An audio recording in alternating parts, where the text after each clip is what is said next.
I said, oh, and Woo! here we are. Here we are. are. Episode 7. 7 or 7 or 7?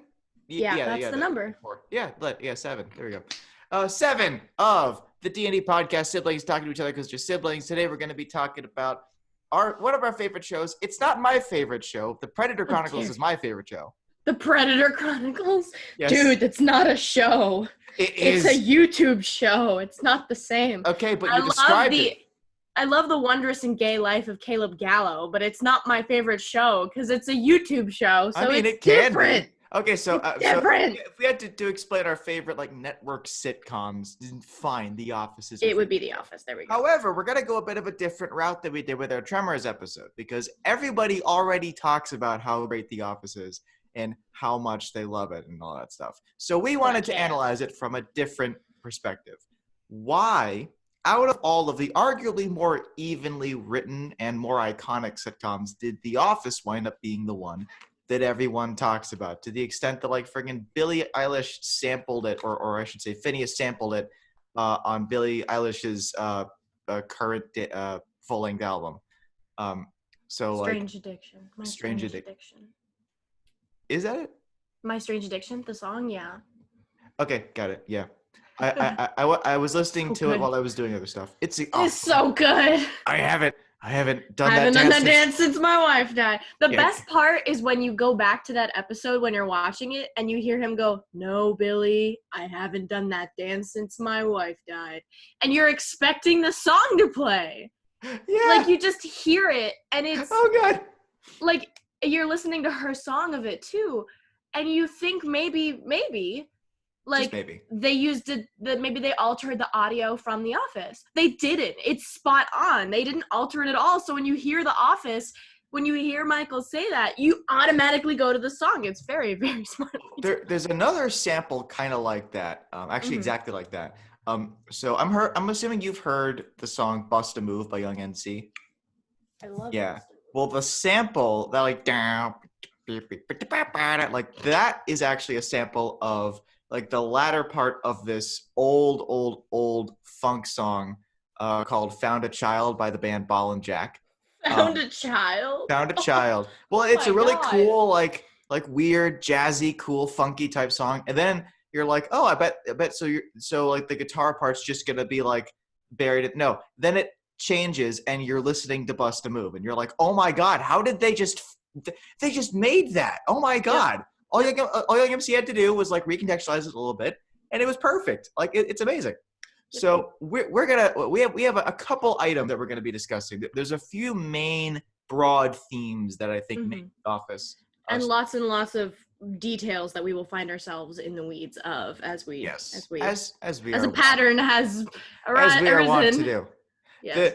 The first thing that I asked you about, and I agree with you on, is as it's a very honest, very straightforward show interpretation of both life and also life in the workplace, right?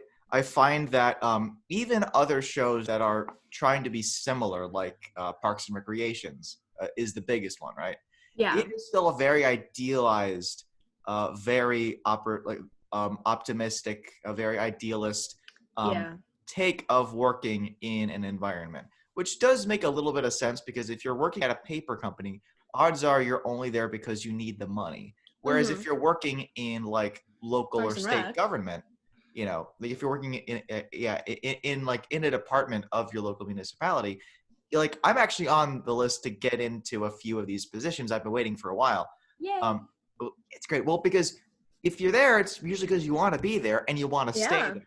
Exactly. And so a lot of the people there are comfortable where they are because that's where they want to be. And they're passionate and they will actually try and stuff. Yes. Whereas there isn't much incentive to actually try at a stuffy sales gig because we see the various moments when incentive is encouraged and is put into the system and everybody wakes up, when Andy does the I will if 10,000 points I will let you tattoo whatever you want on my butt.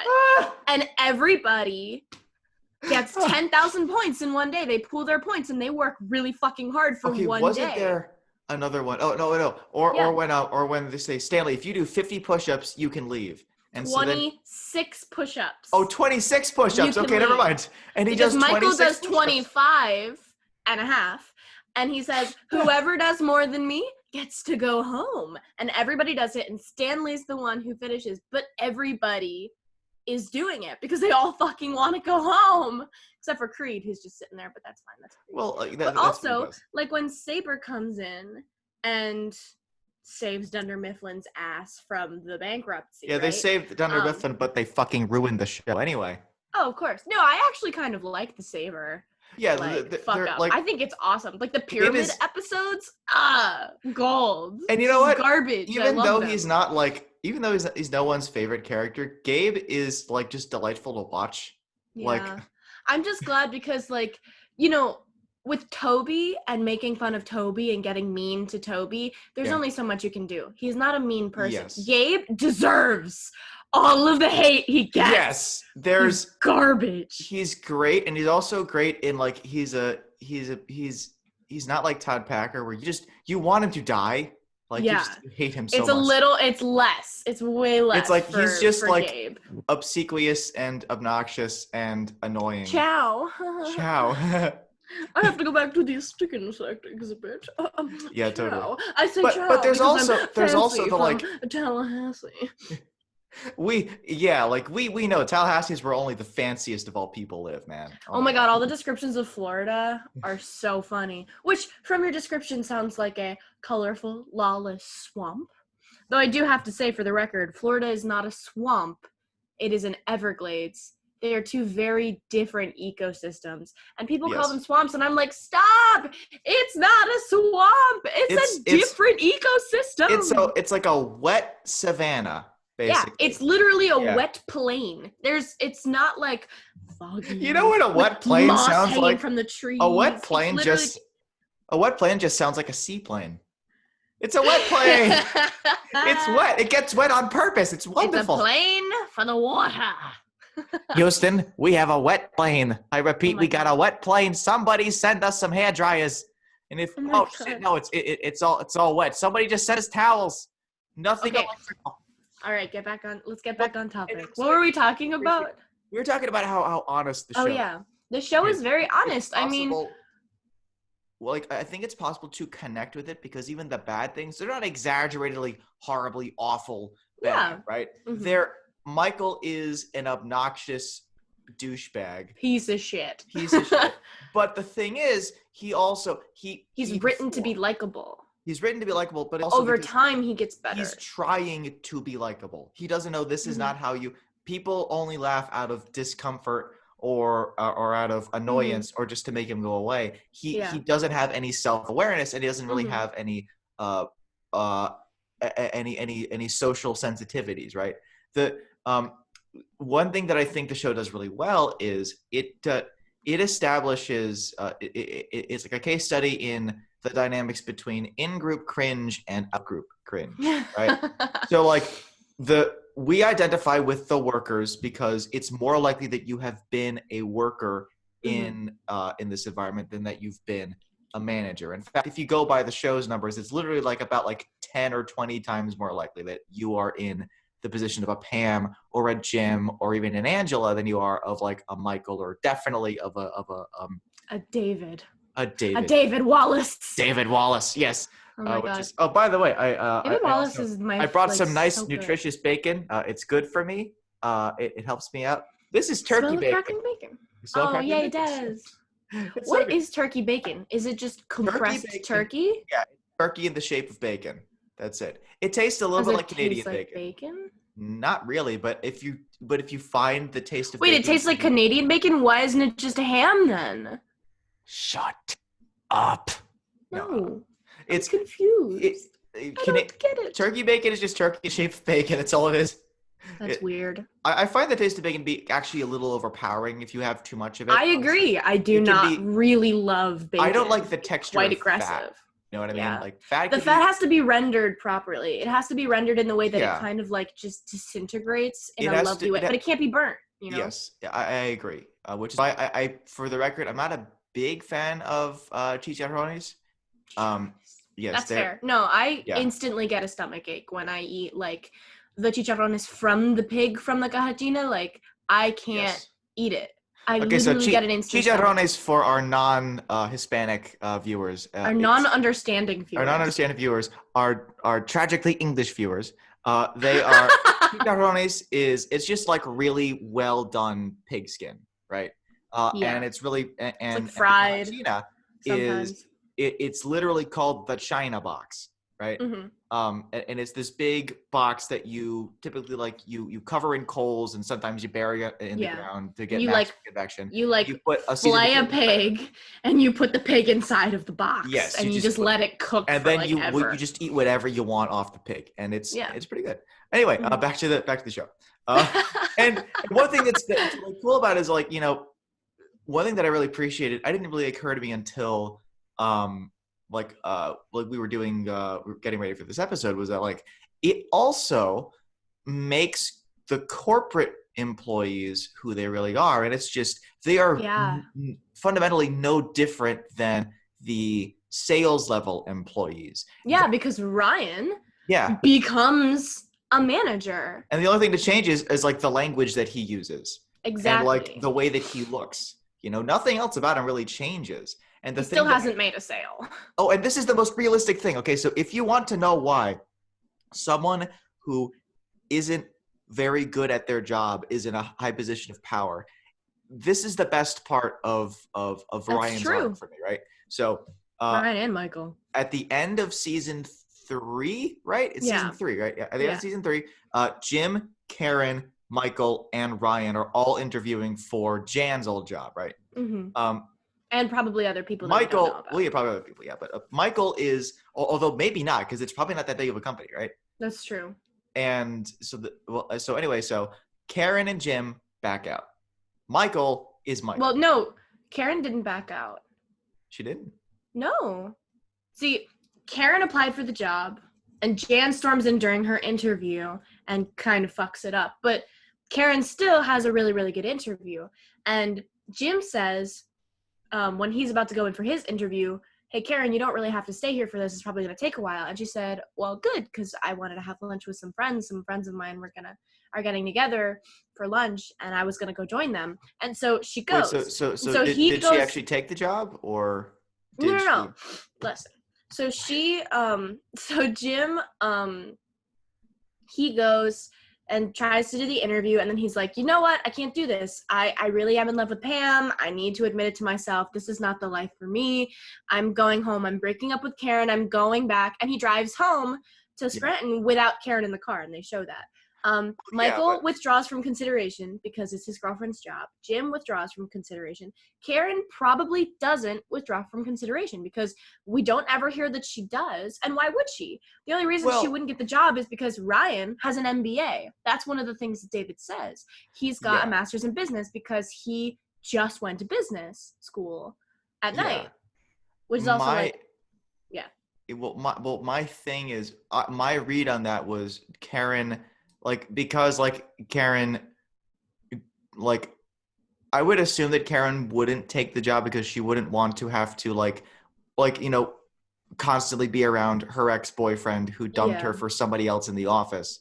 And that's why she's a manager at a different branch, because she's still really good at what she does. And so they want. Yeah, I mean, maybe she called David and said, hey, I want to do something different.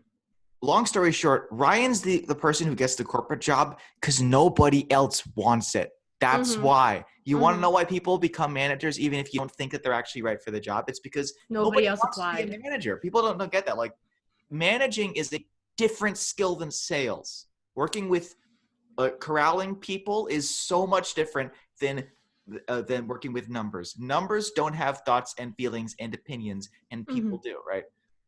And one thing that I like is that you show the dysfunction on the corporate level as ultimately not actually being that much different than the dysfunction on the office level, except that on the corporate level, these people are all treating each other and acting like they're supposed to be above all of this because we're sitting in a big office building. But ultimately, they're the same people. When Michael was promoted from a salesperson to a manager, he didn't change. He's the same person. And that's part of where the tension lies. And I appreciate, because they could have totally made it where like the workers are explicitly the good guys and corporate are explicitly the bad guys, when the problem is corporate are not different, and thinking like that is I do ultimately have to say, that's one of the reasons why the show feels so honest. There's not a good guy or a bad guy. There's a lot of good people and a lot of shitty people, but all of these people have various positions within the same organization, because that's a lot of the time how jobs work. There are shitty people who have jobs, like Todd Packer. He's on the road. Nobody can fire him because Toby says that HR is a joke.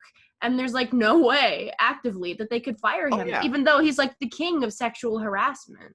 And it's like, which everybody is so everybody who watches it is like, I know that guy in my office. I know that guy. Oh yeah, yeah, I know. Like the thing is, even though I've never actually worked in an office, I have worked with many of these people, right? Like even if you haven't worked in an office, everyone knows a gym too, right? Yeah, you can appreciate the concept of a break room, or the vending machines, or like, hey, meet me in the hallway really quick, or, you know, something like that.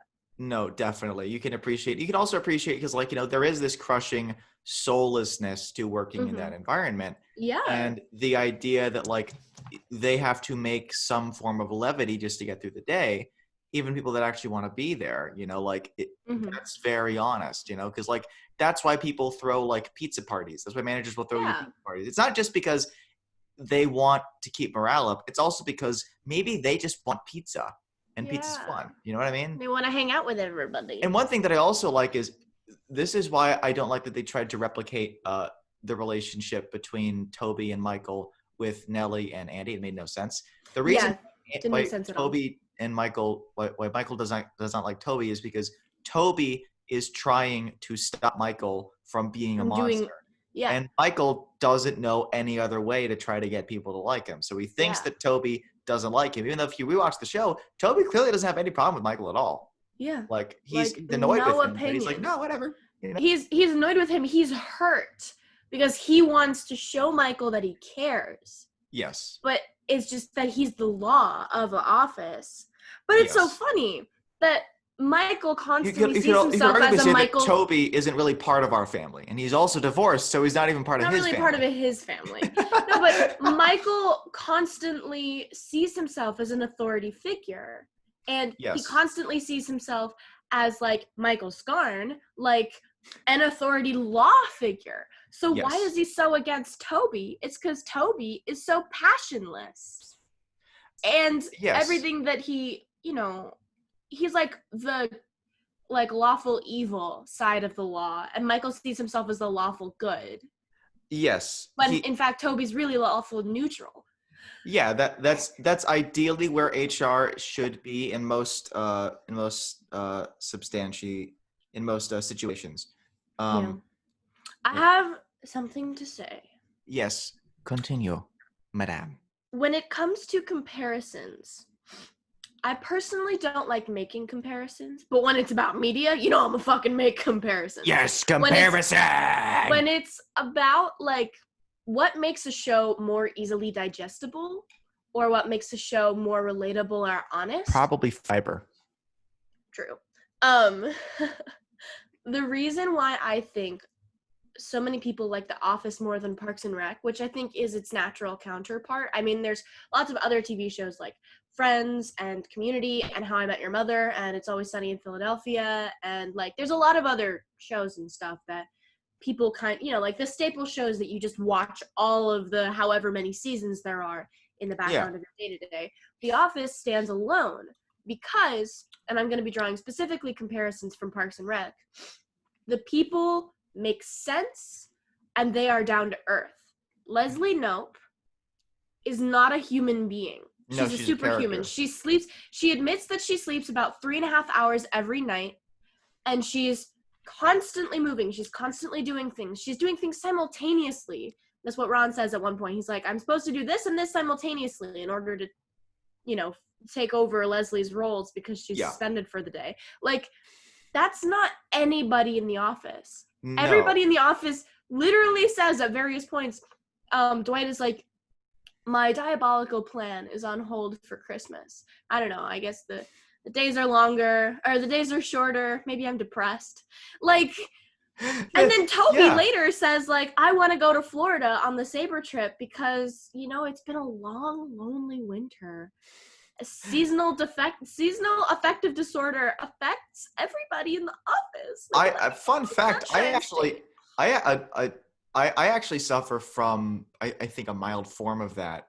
And what really helped me out, a lot of people in a winter state. Well, what really helped me out was, and also you have to couple that with my whole sensory thing from Asperger's. I'm wearing long stuff all winter, and so it feels like, oh god. So I actually started taking vitamin D during the winter. It really, really, really helps. That's smart. So PSA, if you are suffering at all from seasonal affective disorder, maybe talk to your doctor about vitamin D. You know. Hey. Just remembering because of what you said about the sleeves. Remember when Dwight and how Dwight only wears like short-sleeved shirts, and then when Charles comes in, he makes him wear white long-sleeve cuffed shirts, and he doesn't like it. He's like, I can't. I'm not comfortable. I can't do it. Yes. Like, nice. By the way, one of the best, most understated achievements of the show, making Idris Elba unlikable. Oh my god. Dude, that guy pulled out all the stuff. He wasn't even over. Like, we've all known Charles Miners who are like, I'm so much better than all of you. And they don't know. And that's why he puts Stanley on quality assurance and wants Kevin to be his eyes and ears. And I'm like, oh, this is going to end so badly. Yeah. But everybody knows it. Get pregnant. So you're like, okay, never mind. It's fine. I mean, like, nobody likes Charles because he's so, like, he's kind of nice to everybody, but he's very corporate and he's very binary and he doesn't really understand people very well. And that's one of the problems. But also because he's constantly ragging on Jim, which begs the question, is Jim actually kind of a bad guy and we don't know it? He actually or is Charles just getting a bad read on him? But no, when you see Jim through Charles's eyes, he just looks like a regular white guy who got the job because he's white, and he loafs around because he's white, and he sucks because he's white. Like, that's really the vibe that Jim gives off when you look at him through Charles's eyes. The thing about Jim is, and Jess and I have this thing where, like, part of us wishes that it had actually worked out with Jim and Karen, and maybe he'd even exited the show and he'd moved on from Pam and Under Mifflin, and he'd done something else earlier. Because as it is, he winds up just sort of building like a wall around himself. I mean, I know that the real reason is because like the show needs to keep the actors on the payroll, and they don't want to just like cut John Krasinski loose and be like, all right, have fun paying for rent now, man. But like but that's also kind of like, that's one thing I appreciate is like the love triangle. Even though like, cause just like told me like the first episode, oh yeah, that's Jim and Pam and they get married. And I'm like, oh, that's so great. But then you watch Jim and Karen, and then you watch Pam and Roy when they get back together, and Roy genuinely realizes he made a mistake and actually does want to make things right. And I also don't really like how he goes completely apeshit in the bar, because it feels so counter to who he's been, which is just kind of an idiot, right? I honestly feel like I don't want to derail what you're saying. Because no, definitely. What you're saying, but I honestly feel like even Roy becoming violent is an honest portrayal of a human being. But again, yes, I totally agree. As opposed to like Parks and Rec. Like, there are moments in Parks and Rec like how Ron is constantly smashing shit, or like, you know, like doing destructive stuff. Andy's constantly fucking up and making things fall over and destroying things. People like that would be fired. That does not stay. Andy Bernard punches a hole in the wall and he gets sent to anger management. Yes. Like, this is very honest, and I appreciate that. Yes. And also, I was thinking about how, like, Tammy, too, is, like, a sex-crazed demon psychopath from the library. Like, it just doesn't happen in the office. Meredith loves sex, but she, like, and she, like, flirts with basically everybody in the office. And, like, that one casual Friday where her dress is a shirt and she keeps, like, exposing herself. Like, that's different from Tammy. so different. I agree. Well, there's no like subhuman relationship that Tammy and Ron have that's equivalent in The Office. Bob and Phyllis have a beautiful relationship that's full of disgusting sex. Oh yes, like because they have no filter, but also you're like, you know what? They love each other so much. They're so happy. Do, and they're healthy about it, and they do their best not to make other people uncomfortable. Bob and Phyllis they're an underrated. They are freaks. They are freaks. No, but they're an underrated couple. They're an underrated couple. We Bob love and Phyllis. We do not just stand. We do not just stand. We love them. Well, as a person who buys a lot of erotic cakes, it just feels nice to be represented on one. Phyllis destroyed us all. Not just that, but that moment when she said, "If it makes you feel any better, I didn't have an orgasm until I was 42, and when I did, it lasted until I was 44." And then it cuts to her like in a cutaway, and she says, 43 was. I got nothing done. And it's like, ew, but I love it. Yay. Unrelated, but I remember when I found out about YouTube, I didn't work for 5 days. For 5 days. I viewed Cookie Monster sings Chocolate Rain about 1,000 times. Okay, but what was the ethical dilemma in that? Whether or not I should tell you. And I'm glad I did. Perfect. No, so the thing about like even I was rewatching Hot Girl on my lunch break because I'll just rewatch The Office on my lunch break sometimes. Which Hot Girl? Oh, that's the one with Amy Adams. Yeah, Amy Adams. Yeah. Well, she gets so burned out being a salesperson that she winds up studying philology and then helping us speak to the aliens in Arrival. Dude, Arrival is so good, but I have to say, it is too quiet. It is too quiet. It is too audibly quiet, and it is too visibly dark. You can't see what's happening. It is thematic. I only have a problem with the literally just turn the sound up a little bit and turn the brightness up a little bit, and we're Gucci because I can't see or hear anything in that movie, and that's the. So what I was gonna say about Jim and Roy is that they're also very realistic characters because Roy is the kind of guy because if you have ever worked with warehouse guys, they tend not to be friendly for customer facing people. Some of them are generally wonderful guys, and most of them you get along with just fine. But some of them have that kind of hyper masculine humor. Yes. Like when Michael goes to ask them for a joke, and then they end up making fun of Michael and saying that he has a small package.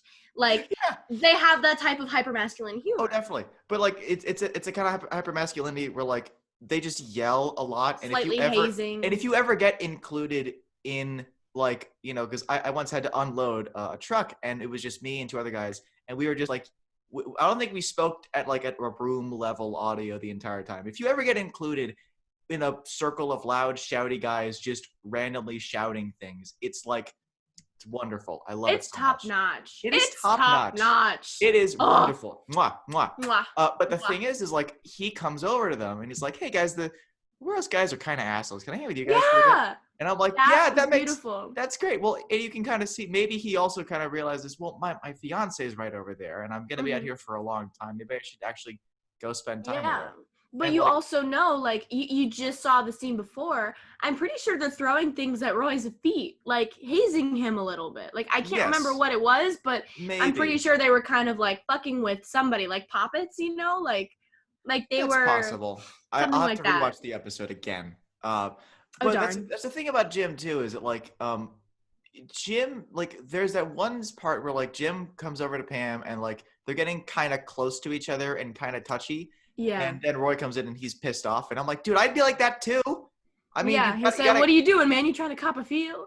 Because Jim's literally holding her hand, and his arm is around her, and they're both laughing. Their heads are both down. They are so close. Even if there is a thing, even if that is your partner's friend, there is a line, right? Mm-hmm. And Jim crosses it a lot, but he's too much of I would say he's too much of a coward really to actually do anything with it. Oh, yeah. No, of course. He says that all the time in that episode when they are talking to Kevin about hitting on the girl that he likes, Lynn.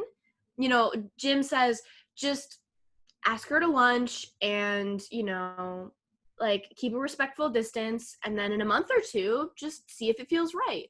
And Pam's like, you don't have to wait a month or two. Just ask her out. A playful touch on the arm or the shoulder, it can show your interest, and it's really romantic. I'm getting flashbacks to the Tremors episode. Oh my god! Oh my god! Literally like that. You know what I mean? Like yes, definitely. Yes. I will recite anything and everything. Billie Eilish could have gotten you to do that. How dare you? Eilish. Billie Eilish. William Eyelash. Young William Eyelash. Thank you, Rainn Wilson. William could have gotten you to do that sample for The Office, and it would have sounded indistinguishable. No, Billy, I haven't done that dance since my wife died. Okay, maybe a little bit. Crowd of people out there who need to know what to do with the scar. He's gonna annihilate you. Ah. No. Okay, focus. So we're talking about Jim and Roy and Jim and Roy, yes, which is very realistic because there is something for both of them to lose. Yeah. They don't want to lose Pam. Pam and Roy, I think they're like high school sweethearts or something. Yeah. Well, they've been together forever. There's a lot of history there, and no matter what happens, if they walk away from that, that's gonna hurt a lot, right? Yeah. It's gonna hurt. But it hurts for Roy, however, you do know that Pam kind of feels like she's settling. She doesn't think that she's worthy of anything more. Of a bet, like literally the first date that she shares with the rest of them. It was a minor league hockey game. He brought his brother, and when the game ended, I was in the bathroom, and they left and forgot about me. Yes. Yeah. But she stayed with him because she was so passive that she was like, okay, I guess this whatever. She's like Oscar and Gil, like they hit it on the head. As rude as it was to say that at her fucking art show, her right there. Courage and honesty are not Pam's strong suits. Though I get the feeling that, like, knowing Oscar, if he knew Pam was there, he would have tempered. Of course. He would never, both of them, they would never have said that. But that's of course. That's the interesting thing. She's a wonderful person and a talented artist, but I would never say that. I would never say that to her face. What? Why would you not say that to her face? That's one of the things why it's also like, you know. Yeah. Oscar at one point says, I'm looking for a way out of that relationship. You kind of understand that Gil's maybe not the best person. No, of course kind not. of one of those negative and lightly vindictive and kind of pessimistic art gays. And that sucks. You know, like you see his personality when they go to see Pam's art. It's like, why can you not find something positive? You can sort of see that, like, Oscar's trying to be like, well, you know, Pam's not like a bold risk taker. Yeah, she just does art. Like, you know, it's not like that for her. There is something also really nice about that episode because you see that one of Michael Scott's problems is his lack of a filter. And that's actually what really works for him in his favor because he cannot hold back how much he loves Pam's art because he genuinely loves working there. That's exactly the same thing that happens at Andy's play, that Little Shop of Horrors. Not Little Shop of Horrors. No, Demon Barber of Fleet Street, Sweeney Todd. I'm sorry, I mean they're both a shop. They're both a shop where horrors happen, so I always accidentally confuse the titles, but they're I'm so sorry. You could have totally called Feed me, Sweeney. Feed me all night long. Oh, okay, anyways. So at the end of that, you know, Andy has the post-show blues, and Michael said, Andy, you are amazing tonight. And Andy says, stop just saying that. And Michael's like, I'm not just saying that. I have no filter, okay? I booed somebody tonight. You can trust that I am saying the truth. If I thought you were great, I would be saying nicer things right now. But I don't. You were simply awesome.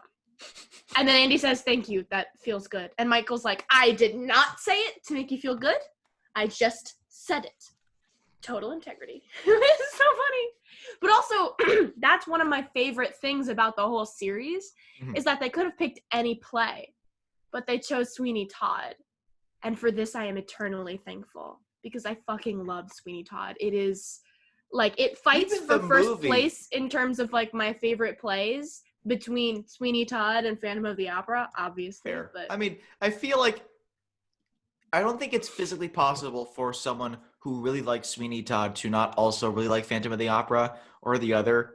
You know, like similar. They're very similar. Yes, those main operas they are very similar. Well, not operas, but those main musicals. If they made like a musical universe, like the musical cinematic universe, like the MCU 2. Like the first two main characters in the thing would be Sweeney Todd and the Phantom of the Opera.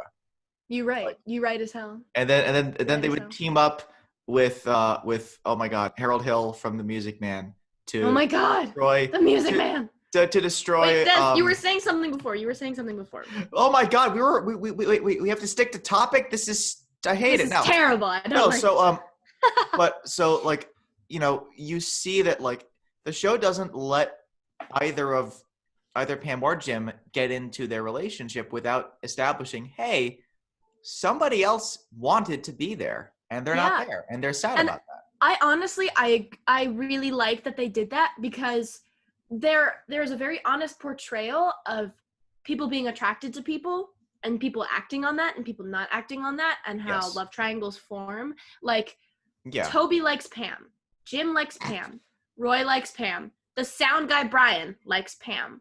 A lot of people think that she's very attractive and really find that like they could really enjoy having a life with her. A couple of people like Jim. Meredith thinks Jim is attractive. I think Kelly probably likes Jim at some point. I mean, they're friends, but you can tell that she at some point is probably like, he's cute. She really seems likes like Ryan the kind of person. whatever. By the way, I also like I have worked with Kellys before. I have known many Kellys. Oh, for sure. Oh, there are oodles of Kellys. Like there are oodles of early Kellys. Okay, but the best thing is that literally BJ Novak and Mindy Kaling made this show so that they could just like fuck with each other the entire time. They wanted to make out all the time and like have sex on surfaces and just be disgusting and then fight with each other. Like, it's beautiful. The best thing in the world, the best thing in the whole world is the tweet interchange where Mindy Kaling tweets, "Will somebody please take me to Mr. Chow?" And then BJ Novak comments under it, "Will you please give me 5 fucking minutes to respond to a text message?" That's good. I love that. It's amazing. And it's so important to me. This brings me to another thing that I really like about The Office. The epitome of the show. Well, which is that the humor can be uneven, but when it hits, it is fucking peerless. Actually, hang on. Beautiful. Let me illustrate my point with 2 comic books. Hang on a second. Okay, We're not even going to talk about the cookie moment between Dwight, Angela, and Ryan in the kitchen. That was perfect. Oh, yeah. You know what? We're not going to. We're just going to say, if you don't know what it is, look it the fuck up. Look it the fuck up. Horrible. No. So this is. That's also one of the best parts of the humor is that there's just people saying stupid things or incomprehensible things or just horrible things, and then somebody looks at the camera and their face says it all. That's the humor.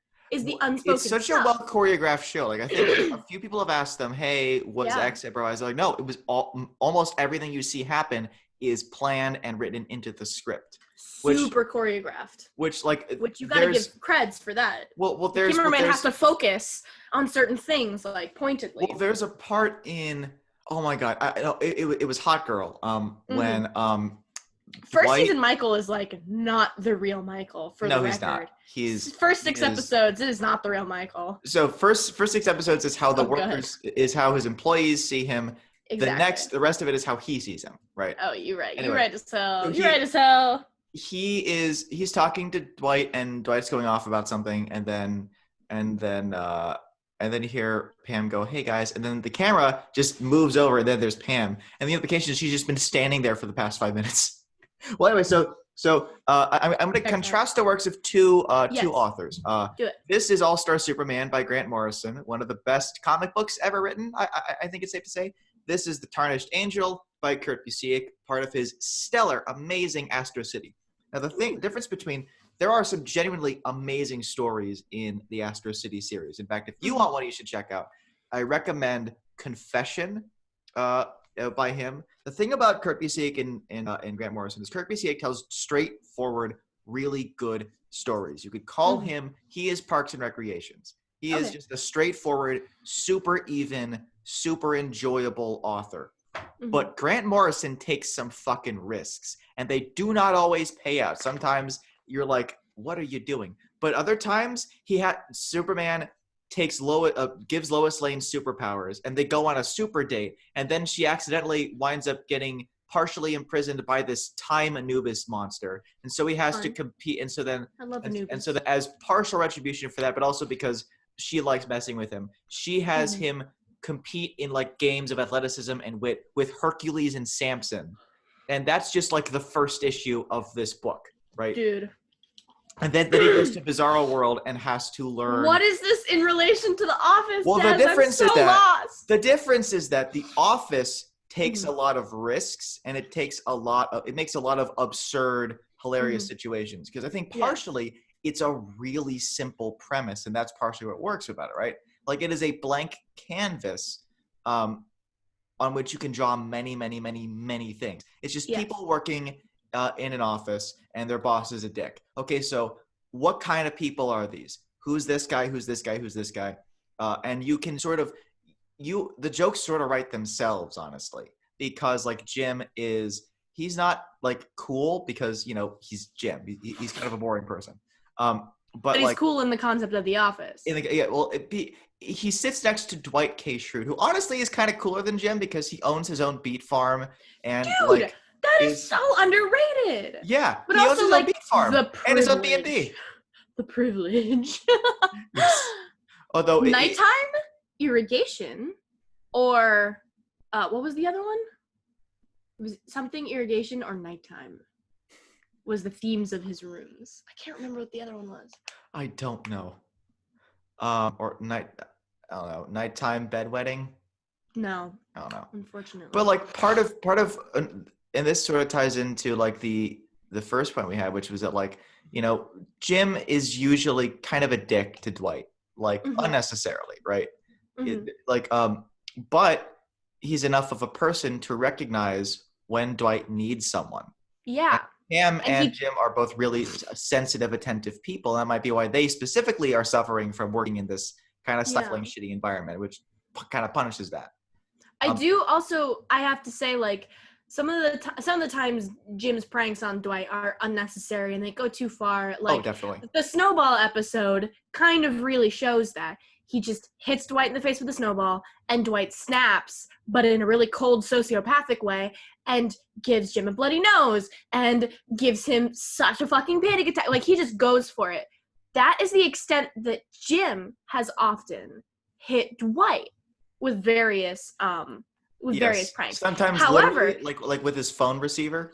Oh my God. Some of those things are hilarious. Like the simple macro, changing Dwight to diapers, paying everybody to call him Dwayne for the entire day. Like those things are really funny. And those or the best, one of the best ones where he just walks in while Dwight's on his exercise ball and just stabs it and he falls. Oh my God. I don't know if you know, but that was not planned. The exercise ball in every time before had slowly deflated, but that time he hit a seam or something and it just popped. And you can hear John Krasinski laugh as he jumps away and he goes, oh, like he literally can't believe what he's just done. But my point here is, like, Jim and Pam are both conscientious of Dwight's depressive anger and his like reaction anger. And they understand what his moods are and what prank goes to what mood, and if things go too far or if things aren't far enough or whatever, but I do agree that the pranks are kind of necessary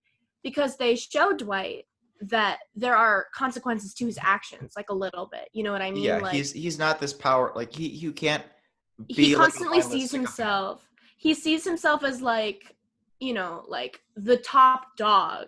But he's constantly being reminded that he's just a person. He's not just a guy. Benito Mussolini. He's not Stalin or Hitler. He's not the big daddy fascist he thinks that he is. Yes. He's just Dwight at the paper company. And it kind of reminds me... Which is sort of like what I said about like the corporate people. Like a lot of the humor that comes from the corporate people is like very human, very basic. Oh my God, I can't believe I'm having this conversation. Like, dude, I don't know the name of the guy who plays David Wallace, but that man has got to be the only person to project his own facial expression through a phone. Like, I can tell exactly. So good at that. I can tell exactly the face he is making through the phone. He's like just such a good actor. And every scene he's in, he's holding his BlackBerry like loosely in his hand. That's perfect. he's just like so corporate. Like he's like, wow. oh my god, I don't want to have this thing in my hand. I want to touch as little of it as I humanly can. And also, hang on, sorry, I joked. I'm okay. You're so funny. I know. Some of the chocolate powder from my tiramisu went down.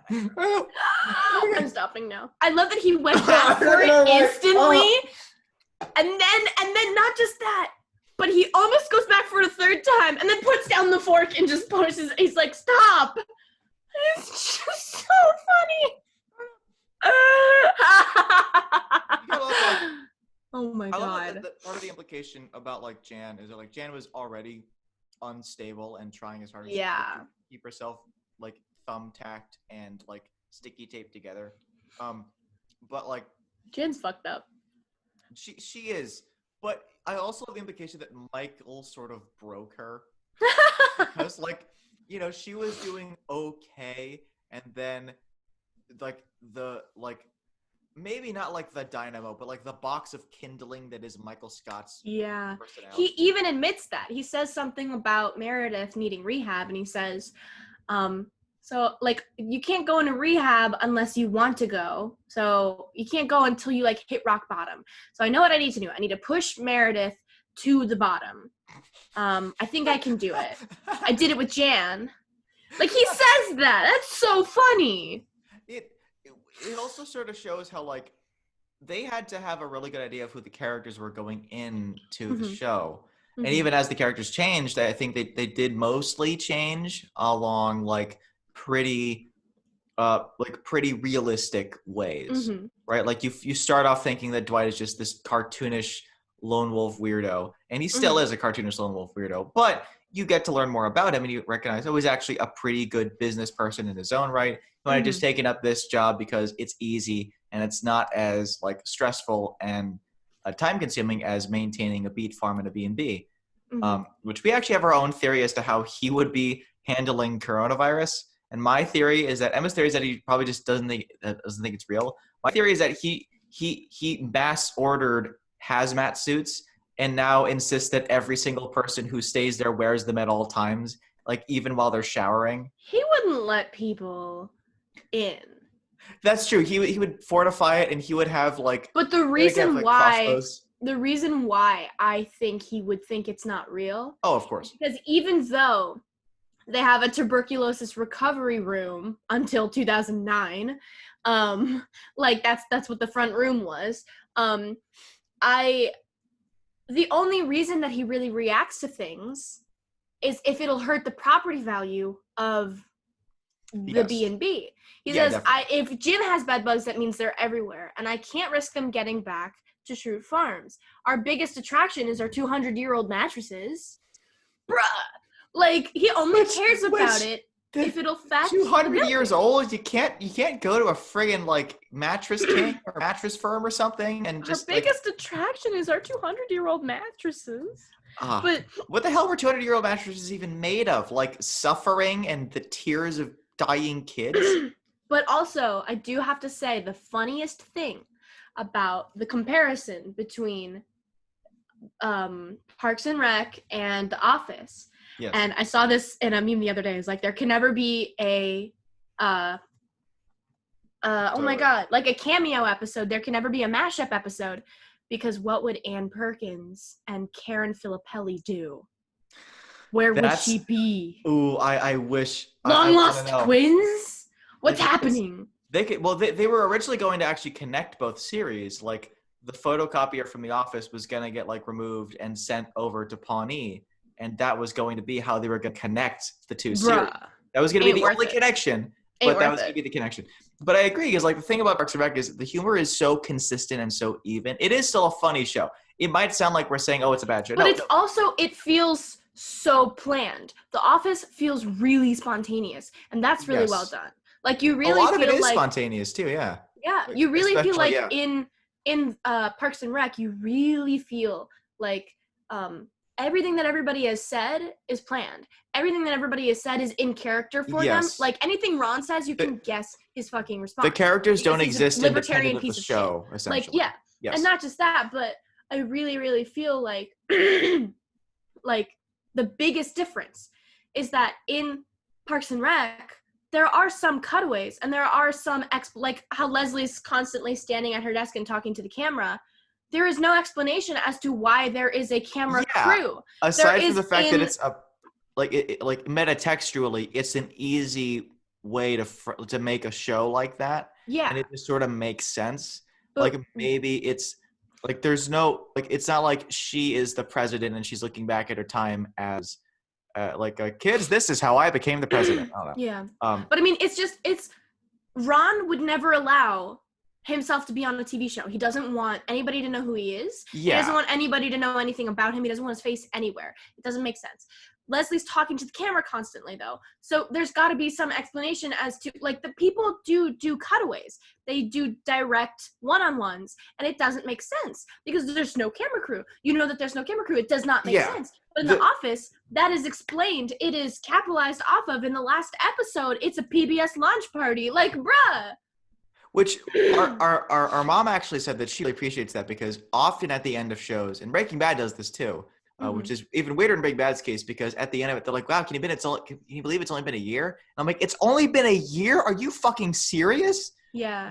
I mean, has it been a year or 2? I thought it was 2 years. I thought maybe. I think it's 2 years because the first episode is what they do is the tradition in Breaking Bad for Walter's birthday is that Skylar makes him breakfast and she makes the number of how old he is now with bacon on the plate. And so I'm pretty sure it starts with 50. And then at the end, he's at a Denny's or something and he's snapping the bacon and he's making it a 52. I'm pretty sure.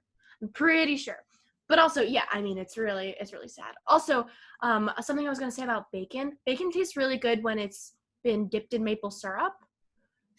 It gets real good. It's real nice. Personally, I really like maple syrup with my pancakes, eggs, and bacon. I think it's a good combination. It's just very gentle, and I love sugar. Yeah, it's really nice to let the eggs go for a little swim in the maple syrup. In the blue cheese. Bon appetit. And if you go a little bit south of the border to Illinois. Such a good joke. But also, I have to say, I don't like bacon. I really don't like smoked bacon. But I do love some like IHOP Denny's bacon because that shit is tasty. We have really controversial opinions on breakfast food. Yeah. Also, it's so important. The scene where Dwight is telling Jan he could do Michael's job better than Michael, and he's just eating the whole menu. Like, he's like, I await your decision. And she's like, what are you doing? What kind of person? What is this? He's like, why did I say yes to this meeting? What is happening? There were so many times throughout, I think that the difference between daycare teachers and like office and like corporate administrators is corporate administrators get paid better. That's the only difference that I can really see. Like, yes. I really think that Dwight and Angela's romance is beautiful, and God. Although Angela cheats on Dwight with Andy, and she cheats on the senator with Dwight, and in a previous timeline, yeah, she's my fiance. But she said she was only sleeping with me. But she also admits to, in a previous lifetime of hers, when she was living in Ohio, to having the same situation with John Mark and John David, 2 people that we don't know about. Like, she's not very good at monogamy, and we understand that. But it doesn't really seem to matter a whole lot to Dwight. Yeah, because Dwight just wants to be. Of course, matters. Yeah, he loves her, and he understands that. He kind of understands that she's not a whole super honest person. He says that at one point. You have to trap a wolf lovingly and take care of it lovingly, the way an animal deserves to be loved. Like, he kind of equates her to a not human. So, I don't think he would assume for her to maintain human. Although, you could also look at it, the way that I interpret that is, Dwight is a farmer. And so even though he does have to slaughter his animals for food and stuff, he also has to he has to take care of them. He has to really care for them and make sure they're healthy. And so when he's talking about treating her like an animal, he means treating her like the way that a really passionate vet would treat an animal. Like, yeah, he care for them with legitimately every ounce of your being. he legitimately cares for his animals. When he says that, he doesn't mean it like belittling. He means Yeah. it in an honest way. He does not understand people, but he understands animals because he Yes. has a farm with which there are animals. And he just, Yeah. he really does love her, and he understands her, and he forgives her, and he, time and time again, he finds himself drawn to her. And I'm serious, the last episode, or not the last episode, but you know, when he proposes to her, it's just so beautiful. Yeah. And it just, it breaks my heart how beautiful it is. Like, That's a really specific kind of heartbreak, honestly, right? Like, I mean, when for all the smack that we've talked about them, when Jim and Pam finally do get married, and they're like, even the proposal, like, yeah, it was at a gas station, it was raining, but in the moment, it fucking worked. Like, when you talk about it, it sounds terrible, but when you watch it, it's insane. It's like, that's the thing about them too, is like, I think part of the reason why love works so well in The Office, or why the love that works so well in The Office does, is because it's safe and it's boring and it's natural, ordinary. Yeah, it's totally. very natural. Like, the thing is, and this is the philosophy that I've been like, love and like family and like loving relationships are like, they play a huge role in the story that I'm currently working on. And my goal with that is to treat them the way that The Office treats them, which is they are home base. Like, they are safe and they are home, and they are big enough that you can build something inside of them, right? And I think, I do have to say, I think that it's the one unrealistic aspect of The Office is how much of the individual people's lives you get to see. Yes. I do not, like, when Andy says at one point, like, you know, he says, when he's talking about his Valentine's Day cards, and he's like, please understand that these Valentine's Day cards do not mean that I like you. And Phyllis is like, you don't like us at all? Not even as friends? And Andy says, you guys are like my closest friends. I just like don't like you. And then Oscar says, what are we, 5? Like, that's a funny interchange. But the point is that he says that they're his best friends. Do you not have a life outside of this? Yeah, I get it. It's a TV show. The focus is although on The Office. I will say, it might just be that, like, I moved away from all of you guys, right? So, like, I very recently had to establish a smaller circle of friends independently. It's very realistic for people to mostly hang out with their coworkers, because unless you work at a place where the people are either much older or much younger than you, odds are you're going to have a lot in common with a lot of these people, and you're going to be spending a lot of time with them anyway. And so you are going to form some close relationships with them. So I would argue that the people that I am closest with now are not my coworkers, but the people that I hang out with the most are my coworkers, believe it or not. So, I mean, that's fair. But also, like, these are people who have never left their hometown. Like, Stanley, of all people, gets it. Like, he says, when I'm at home in my sweats, drinking my red wine, red wine, and watching my mystery stories, there is nothing I want to hear less in the godforsaken world than the voice of Michael Scott. Like, well, and that's another thing too, is that, like, even people like Stanley can be a bit of a grouch sometimes, but you get it because, like, Stanley is stuck at a job he doesn't like. And we haven't even talked about, like, the racism and the sexism and the sexual assaults and the nasty shit that happens. And one thing that I like is that, like, this is, like, normal in the American workplace, and that's awful. Oh, and one thing that I love about that too is that, like, you know, it does center those people. Like, you hear they talk openly, not just about their experiences, but to the camera about their experiences. Yeah, like, I love every moment with Daryl. When Michael does something and Daryl's like, are you fucking kidding me? Like when Michael says, what is the sales department? On the ship of The Office, what is the sales department? And Daryl's like, how about the sales department is the sales? And Michael says, yes, Daryl, the sales department does make sales.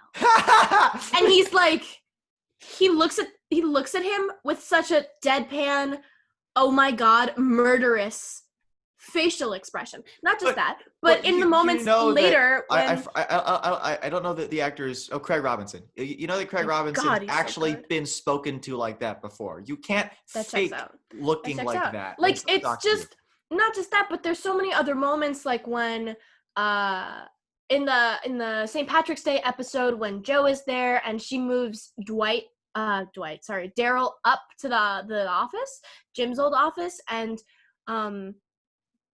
Michael's like, it's a real hoop dream story. How'd you make that happen?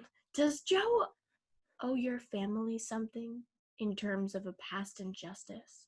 Like, he cannot believe that that Daryl had a good idea and he actively got promoted based on that good idea. Yes. And later, he, you know, the hey guys, guess who I am? I'm Daryl. I go for people's heads. I work in the warehouse. Literally that you know, the Halloween episode, he tells Joe directly, or he tells Gabe and then Joe about this idea that he has because Michael doesn't tell anybody. And Michael is like, I'm sorry, Daryl. But then he finds out that Daryl went over his head. And then he's like, what the hell, man? And Daryl's like, you made a bad decision and I fixed it. You didn't let this, and Michael's like, you throw me over the coals after 15 years, after all I've done for you? And Daryl's like, what have you done for me?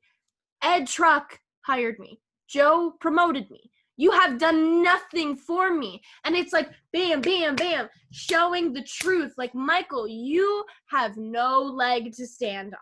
And that's you are not a good Michael, person in this story. What makes him a bad person isn't just the crude thing. Normally that'd be enough, but it's not just the crude things he says. It's that he wants so badly to be someone who is redeemable and likable, and he has I don't think he has the... He's very ignorant. He doesn't have the ability. He doesn't have the intelligence. He doesn't know. But also I think he's clearly masking a lot of childhood trauma. Oh, of course. Like, and they go into that when it comes to the episode where Toby has to talk to him when he's smacking Luke. You are going to have to learn to be more professional, Luke. And like, you know, they have to do the 6 hours of counseling. And Michael, you can't force an employee to sit on your lap and say, I need this. You can't pin an employee down on your lap while saying, I need this. Michael, you just physically assaulted an employee. Can we talk in your office? Yes. What is this concerning? The show is just so good. It's just so honest in terms of like, people forget or people don't understand things.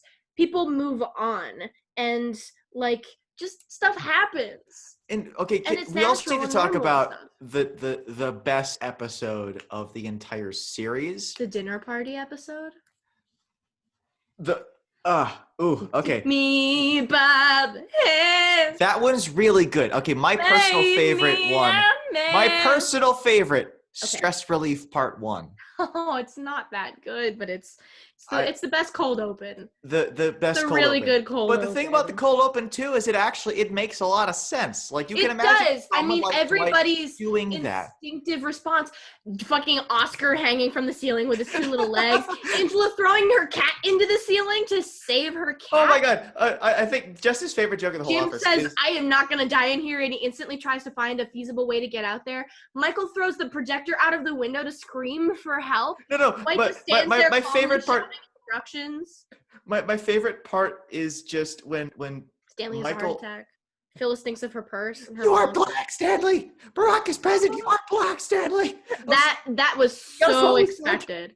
As soon as I knew that Michael was going to scream something about him being black. The first time I saw it, I knew it. I just felt that it was going to happen. Also, like, but I think, but it's the part where like Michael throws the chair against the window, it does nothing. Then it comes to Kevin throwing the chair into the vending machine. He gets the snacks. It's so fitting. It's like, oh god, I think Kelly is there.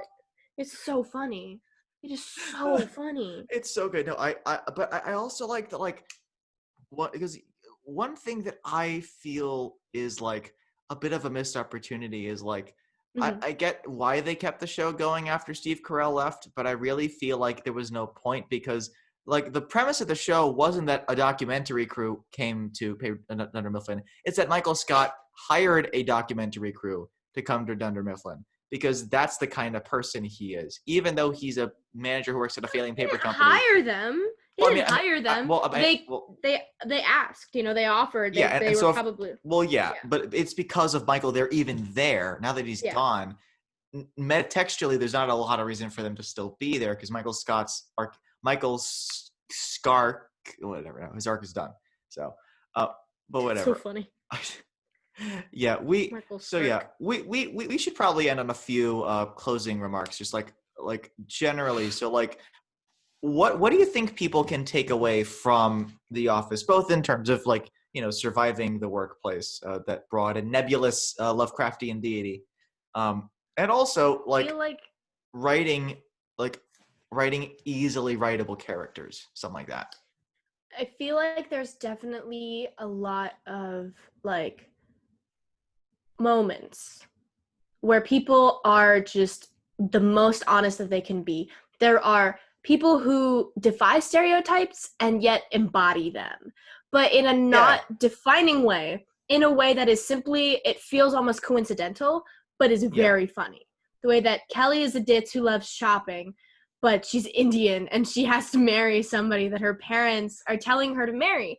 Oscar is that social justice gay who at one point says, it's 2011. Who says Aaron has to end up with any man? Yes. But agree. Also, none of her choices make any sense. Club, going with the Finer Things Club and also being like an accountant. A gay who's good at math. Unheard of. Unheard of. And he's Mexican. Just because you're bad at math doesn't mean other gays are bad at math, Emma. Every other gay is bad at math. Fair. I don't have the cred to make that point. So I'm serious. Dude, anyways. I have freaking Asperger's syndrome. We all invented math. Yeah. I have no excuse, and yet here I am. It's really bad. But anyway. That's another one of my favorite jokes about Oscar is the Finer Things Club is one of the gayest things that I do besides have sex with men. It's so true. It's true. And it also kind of brings to light, like, the thing about stereotypes is they're not just, it's not that they're bad because they are not true or true. It's because no one is just that. They pigeonhole people. They essentialize you, right? They essentialize they make you are just this. It's like, okay, exactly. I'm this, but I'm also this. Everyone, we contain multitudes. Like the Sikh guy, the IT guy who's like, if you're gonna reduce me to my identity, to my religious identity, then I'm Sikh. But I also like NPR and hip hop, and I'm restoring a 1970s something Corvette in my spare time. And then Michael goes, okay, so one Sikh, like that is the epitome of the show. That's literally the epitome of the show. People are trying to be their honest, good-natured selves, but they're also smushed into capitalism. And it's like, I don't want to work here. Why am I working here? And that's what everybody in this day and age is feeling. They're trying to be their honest selves, but it's hard to do that when you know that you have to stick to this. And let me tell you, too, the worst kind of people are the worst kind of people to work for are the people that tell you they're going to let you be your honest self. And those are people like corporate Ryan, people that show up in our and they're like, yes, our family. We want you in our family. I hate when they call it a family. It's not a family. Here's, I think, the big lesson. And this is a lesson that took me, maybe 5 years to learn it, just working out of college. It's okay to borrow a phrase from Bryan Cranston when he was trying to get Aaron Paul to stop being a method actor. He was like, it's okay to, at the end of the night, take off the makeup and just go home. Yeah. And it's like, that's the thing, is people are told from a young age to really invest a lot of their personal identity into their career. And it does, and they get to be kind of pigeonholed. We're like, you can't just be fine with your job being your source of income. It has to be this deep part of who you are. And you know what? Let's say you do find something you're really, really good at. It's important to disconnect from that. Yeah. You can be passionate about the thing that you do for work, but you also have to remember that at the end of the day, you are not simply a cog in a machine. You do not have to supply something to be valid. You do not have to supply something to be worthy of good things. Oh, you are inherently worthy of good things because you are alive. Think about cogs. Think about bits of machinery. Bits of machinery can break and be worn out. Yeah. So even if you are literally a cog in a machine, you have to maybe take care of yourself. Take care of yourself. Yeah. You got to oil yourself up. This analogy is sort of falling apart on me. But I think that might be. I think that that's a very fair analogy, because if you think that you're a family when you're actually a cog in a machine, when you as a piece breaks, do you think they're going to invest in fixing you? No, they're going to fire you, they're going to chuck you out, and they're going to get somebody who's new and fresh in your place. And then you are sitting there with no support to fix yourself.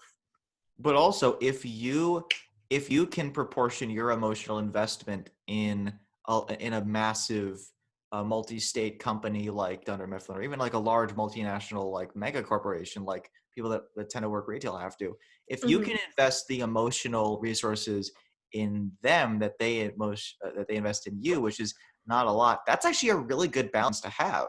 Yeah. Like, treat your, like, whatever list you have to get done throughout the day, just do that. Add whatever value you can. Work about as hard, if not maybe a little bit harder than everybody else to get done what you need to get done. But at the end of the day, you know, you're going to go home and you're just going to be a person. And that's enough. You can just be someone. The problem that Michael Scott keeps encountering and keeps being resistant to is he thinks he is not just a person. He's really the person. He's so important. And he's not.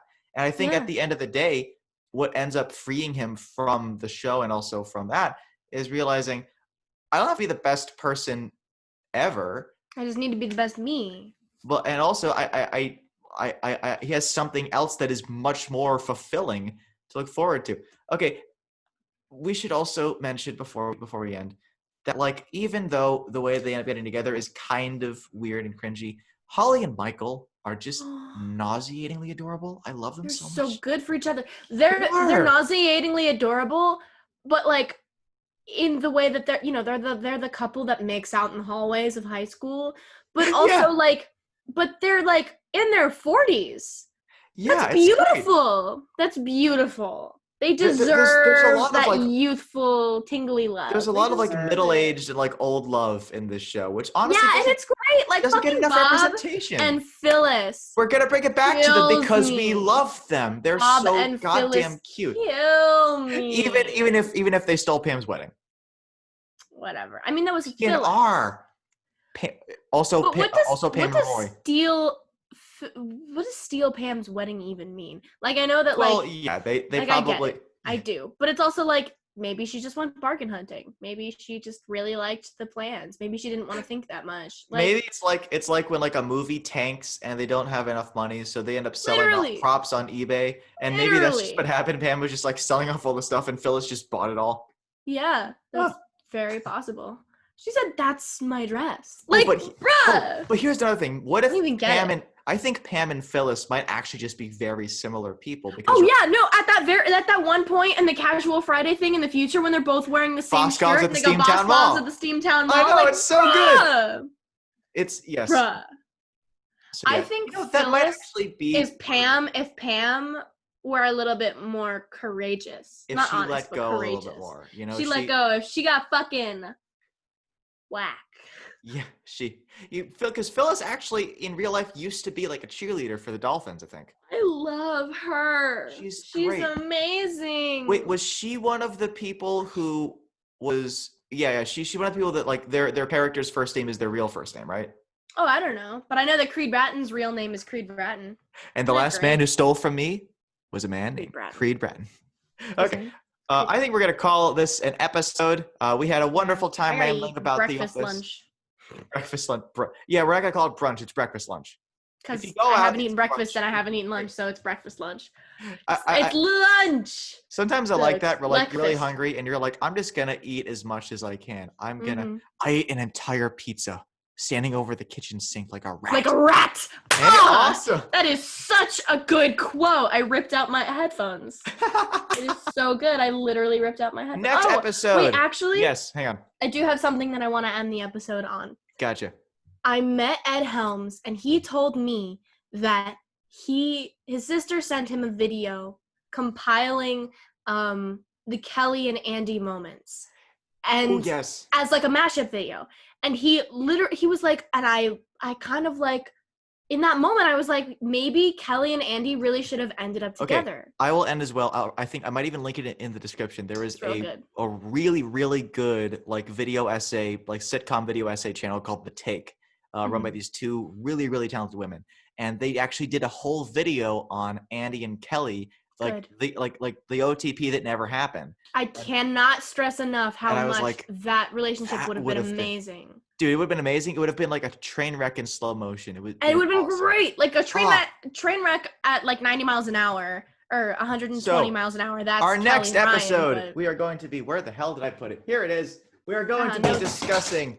I dropped my 2DS. We're going to be discussing Witches by Jock and Scott Snyder. I'm so happy. Emma's been standing hard for this for a while. Oh my God. We're going to have a special guest, none other than the Omnibus Collector himself, Mr. Riley Moore. And we are going to have a great old time talking about some spoopy shit. Because the world is a spoopy place right now. And there is a spoopy place. It's all right. Scary and terrible.